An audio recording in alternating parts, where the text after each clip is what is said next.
నమస్తే కలెక్టర్ గారు. ఇప్పుడు నేను ఈ జయత్రామ్ నాయక్ గారు చనిపోయింది కదా ఎంఈఓ, ఇంతవరకు ఏంటి అసలు ఎవరు డిపార్ట్మెంట్ వాళ్ళు, ఎడ్యుకేషన్ డిపార్ట్మెంట్ డిఓలు కానీ లేకపోతే కలెక్టర్ అసలు ఫ్యామిలీని కలవడానికి కానీ గ్రీవెన్స్ నోట్ చేసుకోవడానికి కానీ రాలేదు.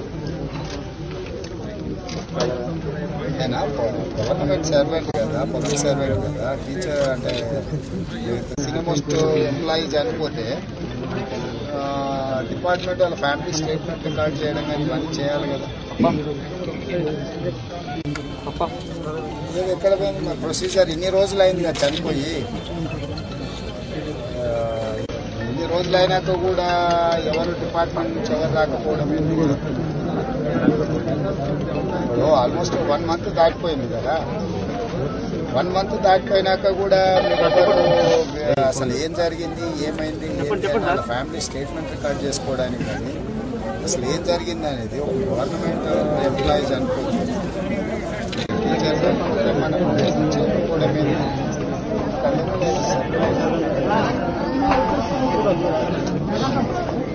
అవును, ఇన్వెస్టిగేషన్ చేయడానికి కలెక్టర్ గా మీరు రావాలి కదా, మీరు కనుక్కోవాలి కదా. కలెక్టర్ ఇన్వెస్టిగేషన్ చేయడానికి నాకు రూల్స్ తెలుసు, నాకు మీ కాన్స్టిట్యూషనల్ ఆబ్లిగేషన్ డిస్ట్రిక్ట్ హెడ్ గా మీ డిపార్ట్మెంట్ ఒక ప్రభుత్వ ఉద్యోగి, ఒక టీచరు చనిపోయినప్పుడు మీ బాధ్యత, మీ ధర్మం, మీరు ఇక్కడికి వచ్చి ఆ కుటుంబాన్ని కలిసి వివరాలు సేకరించడం అనేది మీ ఉద్యోగం. చేయాలా, రెవెన్యూ డిపార్ట్మెంట్ ఏం చేయాలా, లేకపోతే ఎంఆర్ఓలు లేకపోతే రెవెన్యూ ఇన్స్పెక్టర్లు వచ్చి ఏం రికార్డ్ చేసుకెళ్లాలని నాకు తెలియక మాట్లాడలేనండి. అవును, మీరు నా డ్యూటీ కాదా? ఏంది మీ డ్యూటీ? మరి ఎవరి డ్యూటీ? అవును,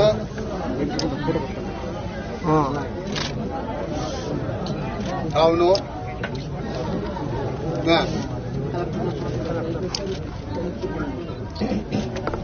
ఇప్పుడు I'm sorry to say collector గారు, మీరు ఫస్ట్ క్లాస్ మెజిస్ట్రేట్. ఇంత సీరియస్ ఇన్సిడెంట్ జరిగినప్పుడు మీ బాధ్యత, వాళ్ళందరూ సరిగ్గా చేస్తుండ్రా లేదా, పోలీస్ డిపార్ట్మెంట్ ఏం ఎంక్వైరీ చేసింది, డిపార్ట్మెంట్ వాళ్ళు ఏం రాసిండ్రు, ఏం చేసిండ్రని వాళ్ళని కలిసి వాళ్ళ నుంచి వివరాలు సేకరించి వాళ్ళు చెప్తున్న దానికి మీ సబార్డినేట్స్ చేస్తున్న దీన్ని పర్యవేక్షించాల్సిన బాధ్యత మీది. మీరు ఇంతవరకు బాధితులను మీరు కలవడానికే ప్రయత్నం చేయకుండా పోలీసు వాళ్ళు ఎఫ్ఐఆర్ చేసిండ్రు, ఎడ్యుకేషన్ డిపార్ట్మెంట్ వాళ్ళు నివేదిక పెట్టారంటే మరి కలెక్టర్గా మీరేం చేస్తారు?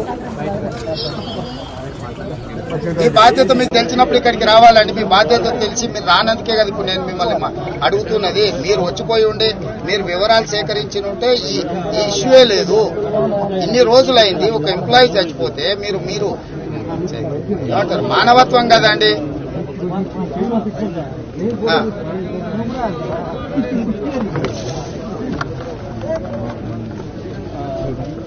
అంటే ప్రభుత్వం మిమ్మల్ని కుటుంబాన్ని సందర్శించొద్దని మన డైరెక్షన్ ఇచ్చిందా? ఈ కుటుంబాన్ని పరామర్శించడం కానీ సందర్శించడం కానీ ప్రభుత్వం ఏమన్నా మిమ్మల్ని వద్దన్నదా? పోనీ మీ అంతలో మీరే రాలేదా? ఇప్పుడు మీరు ఏం హెల్ప్ చేస్తారనేది సెకండరీ కలెక్టర్ గారు, మీరు దయచేసి అర్థం చేసుకోండి. మీకు సంఘటన జరిగిన ఇమ్మీడియట్ గా మీరు రావాలి. రాలేదు సరే, 2 రోజులు లేట్ అయింది అనుకుందాం. మీరు ఇతర ఒకవేళ మీ ఉద్యోగ ధర్మంలో ఒకవేళ ఉండుంటే 1 నెల రోజులు అయిపోయింది, మీకు జనవరి అయిపోయి వస్తుంది, 20 డిసెంబర్లో చనిపోతే ఈ మంత్ ఎండ్ వరకు అంటే హార్డ్లీ అంటే 30 రోజులు. హలో,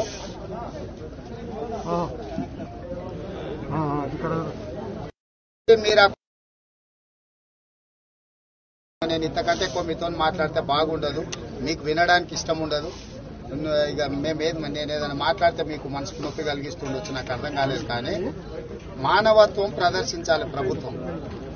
ఈ ప్రభుత్వానికి జిల్లా అధికారిగా ఈ జిల్లాలో ఏం జరిగినా మీదే బాధ్యత.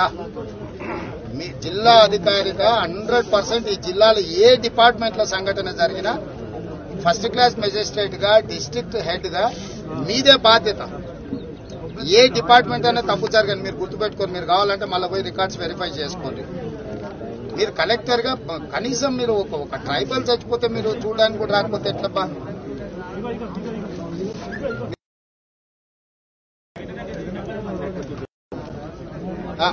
దయచేసి మీరు ఆ ఫ్యామిలీని విజిట్ చేయండి.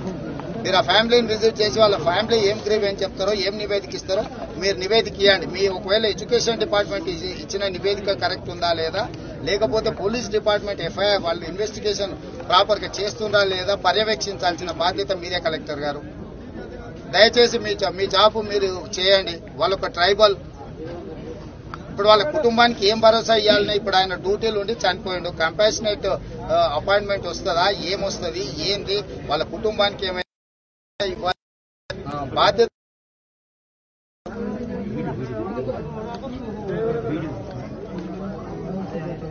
మీరు ఇమ్మీడియట్ గా నెక్స్ట్ 24 hours లో మీరు మాత్రం కంపల్సరీ కుటుంబాన్ని పరామర్శించండి. హలో హలో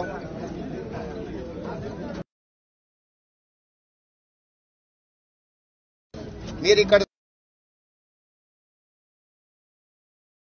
మీకు వినిపిస్తూ లేదు, అందుకోసం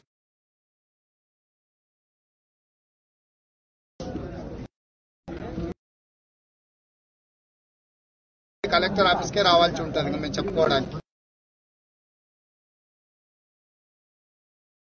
ఇది చేసి ఆ కుటుంబానికి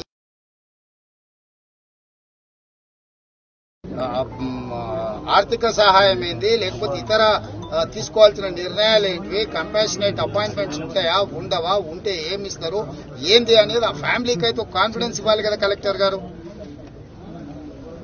దయచేసి ఇవ్వండి. ఇప్పటికి 1 month అయిపోయింది. మీరు కలెక్టర్ గా కాకుండా ఒక హ్యూమన్ బీయింగ్ గా మీరు ఆలోచన చేయండి.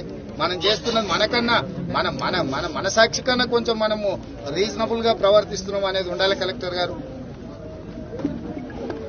మీరు ప్లీజ్ మీ బాధ్యతను మీరు ఇప్పటివరకు మీరు నిర్వర్తించలేదు. నేను బ్లంట్ గా చెప్పదలుచుకున్న మీ బాధ్యతను మీరు కలెక్టర్ గా ఇప్పటి వరకు నిర్వర్తించలేదు.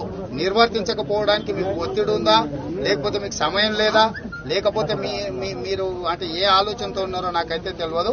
దయచేసి ఇప్పటికైనా మీరు కలెక్టర్ గా మీ ధర్మాన్ని నిర్వర్తించండి. మీరు నిర్వర్తించి ఆ కుటుంబానికి ఏం సహాయం అందించగలరో ప్రభుత్వం వైపు నుంచి ఏం చెప్పిందో ప్రభుత్వం అనే దాన్ని కూడా మీరు కనుక్కొని దయచేసి వాళ్ళకు ఇంటిమేట్ చేయండి. మీరు కలిసి వాళ్ళ గ్రీవెన్స్ ఏముందో కూడా మీరు వినండి దయచేసి.